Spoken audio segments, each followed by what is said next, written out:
Hello বন্ধুরা, আমরা তিন ভাই মনসা পূজার হাঁস কিনতে হাট যাচ্ছি। মনসা পূজার আগে হাঁস কিনতে যাওয়ার সে এক আলাদাই মজা। আমরা পুঞ্চার হাট পৌঁছে গেছি। প্রতি রবিবার এই হাট হয়, তবে মনসা পূজার জন্য আজ অনেক ভিড় আছে। অনেক জায়গায় হাঁস বিক্রি হচ্ছে।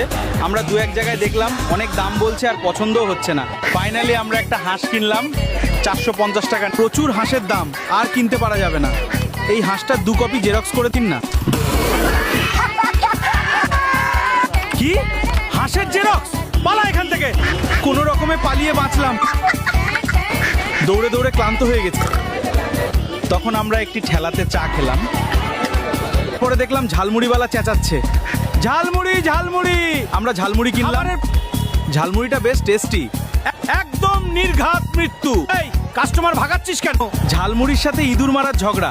ভাই খাবো না ফেলবো। তারপর আমরা হাটে টাটকা সবজি কিনলাম। তারপর বুলেট দাদা রূপুর জন্য একটি জামা কিনলো।